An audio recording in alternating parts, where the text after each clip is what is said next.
Para business leaders dan intellectual business community, kita lanjutkan dalam segmen kita yang keempat, segmen terakhir. Diskusi kita hari ini, Investing in the IT that makes a competitive difference, dari Harvard Business Review bulan Juli Agustus tahun 2008. Dan masih bersama kita Pak Gunawan Liquito, pengamat bisnis dan IT, dan juga marketing director dari Oracle. Pak Gunawan, kita lihat di tahun 2009 ini kita akan mengalami downturn dalam ekonomi ya, karena kita sudah tahu semua lah karena masalah financial dunia. Nah, di dalam downturn ini bagaimana sikap kita seharusnya terhadap IT investment ini? Oke, ini luar biasa. Jadi kalau bisnis itu selalu mengalami dua hal, uptrend atau downtrend, atau dari downturn. Nah, dalam hal melakukan bisnis sehari-hari, baik itu posisi lagi naik, atau katakan saham lagi bullish katanya, atau saham lagi turun, bearish, perusahaan juga sama lagi naik atau lagi turun, IT sangat dibutuhkan pada kedua kondisi itu.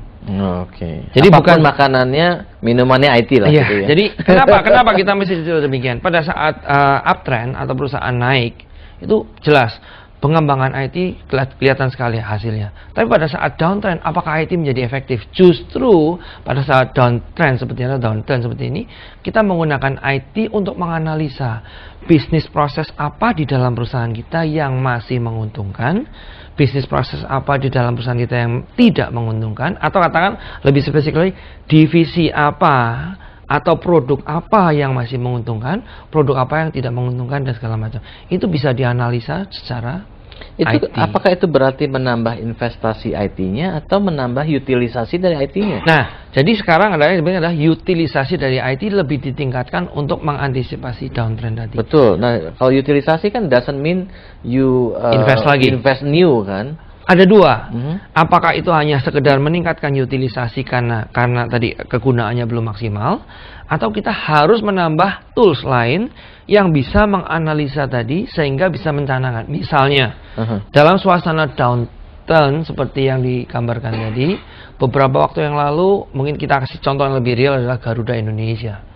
Garuda Indonesia jelas sekali bahwa waktu itu begitu ada downturn, mereka akan mengalami penurunan, justru menggunakan IT dan ditambah beberapa tools untuk menganalisa.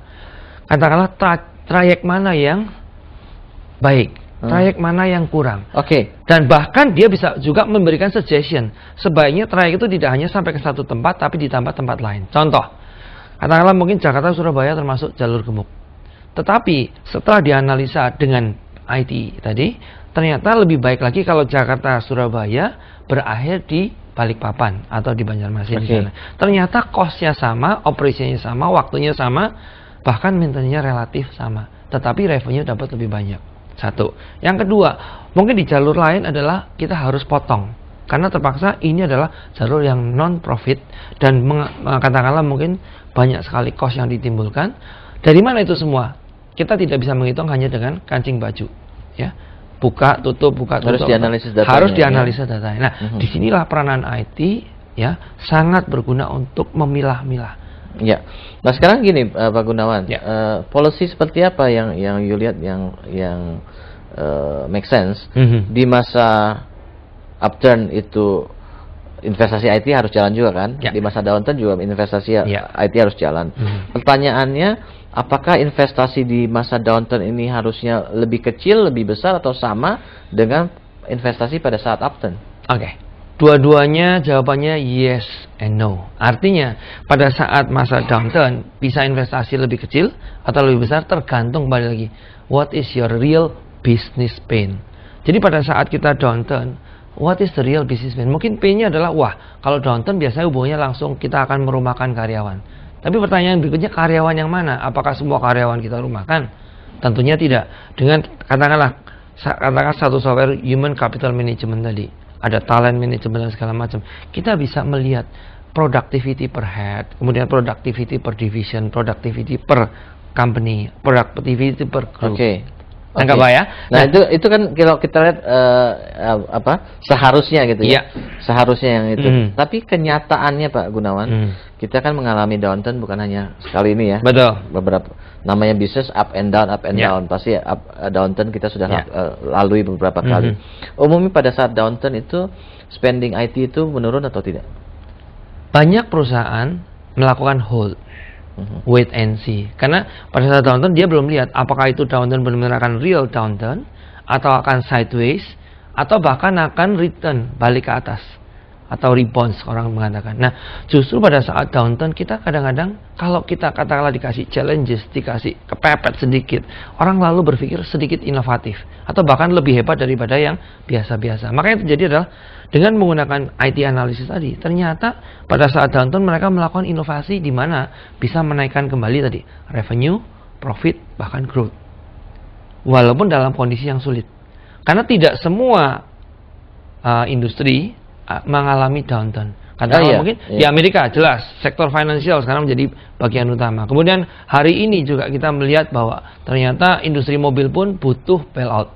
Dan ternyata masih terjadi. Dan kita juga lihat bahwa banyak umumnya perusahaan IT juga menurunkan mereka punya expectation ya. Intel aja sudah menurunkan dia punya expectation for 2009 ya. Saya nggak tahu Oracle kalau mau buka rahasia sih boleh juga di sini.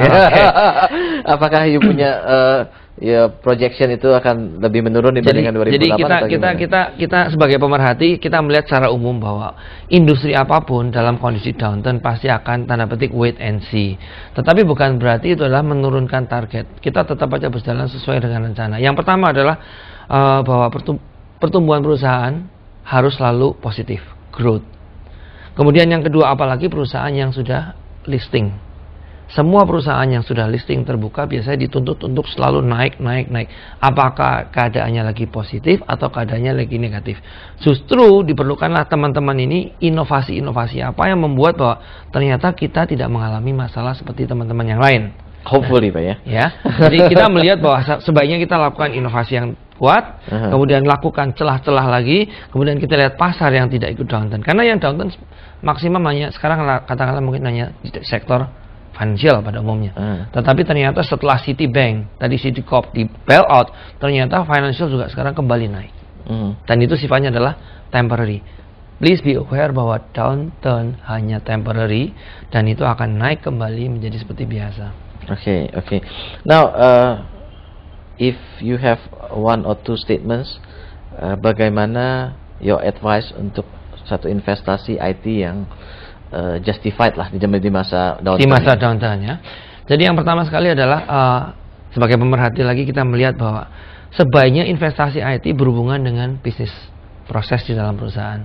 Yang kedua adalah sebaiknya investasi IT adalah bisa menanggulangi bisnis pain yang saat ini dihadapi. Katakanlah dalam situasi downturn, apa yang mereka hadapi? Apakah benar-benar short term cash? Berarti dia harus bisa mengamati yang account payable atau account receivable yang akan masuk. Ya, banyak perusahaan bisa jual, kadang-kadang nggak bisa collect money. That's problem. Apalagi di situasi downturn seperti ini. Maka collecting money is another business pain. Yang itu kadang-kadang itu juga harus cermati. Banyak sekali investasi IT yang bisa digunakan untuk meningkatkan hal-hal semacam itu. Contoh lain, ternyata kita juga dalam kondisi downturn dibutuhkan kita meretain customer yang loyal. Itu pun dibutuhkan investasi IT untuk meretain customer yang loyal, sehingga customer yang loyal hanya biasanya beli satu, tetapi dengan adanya bisnis analisa yang bagus, kita bisa lakukan upsell cross-sell terhadap customer yang loyal tersebut. Ujung-ujungnya akhirnya revenue kita tetap sama, cost-nya lebih kecil dan profitnya akan lebih baik. Oke, Pak Gunawan. Para business leaders dan intellectual business community, demikianlah ya diskusi kita hari ini, investing in the IT that makes a competitive difference. Tapi sebelum kita tutup, kita summary-kan dulu bahwa kita tahu IT merupakan satu hal yang must lah sekarang ya, satu keharusan sekarang. Bukan hanya IT bahwa di perusahaan kita punya komputer, tetapi lebih dari itu bahwa IT itu merupakan enterprise IT. Enterprise IT adalah di mana penggunaan IT dengan strategi perusahaan, bukan hanya operasional perusahaan bahwa ngetik surat tadinya dengan mesin tik, sekarang dengan komputer, tetapi bagaimana ini bisa reach customers lebih banyak, bagaimana kita bisa lebih mengerti pelanggan-pelanggan kita, bagaimana kita bisa mendapat data-data yang lebih akurat supaya kita bisa cash flow kita lebih bagus. Dan kita lihat bahwa survei membuktikan ya bahwa perusahaan yang bisa menggunakan IT dengan baik, maka dia akan perform jauh lebih bagus dan meninggalkan perusahaan yang di belakangnya ya dengan luar biasa, dengan jarak yang cukup besar. Atau sekarang gamenya adalah winner take it all. Kalau you are not a winner, you lose all ya. Jadi dengan demikian maka haruslah setiap company melihat bahwa IT merupakan satu game plan yang harus diikuti ya. Dan memang mengevaluasi investasi dalam IT itu tidaklah mudah ya. Kita harus main skenario plan dan main beberapa asumsi, tetapi seperti yang dikatakan oleh Pak Gunawan Lukito, kalau ada business plan, ada business pain, mungkin akan lebih mudah dievaluasi. Tetapi kalau kita gunakan IT itu untuk development, mungkin karena development sendiri masih in the future, masih main skenario juga, jadi skenario ketemu skenario agak lebih susah, lebih precise bagaimana investment on the IT ini akan return to us dalam bentuk yang justified. Ya. Mungkin satu tambahan terakhir kali. Jadi demikianlah kita lihat bahwa di dalam IT investment ini kita lihat banyak sekali hal-hal yang bisa dilakukan. Sebagai contoh, kita tadi bicarakan di Indonesia ini BCA yang menggunakan IT sebagai pionir, dan itu set up the new platform buat yang lain.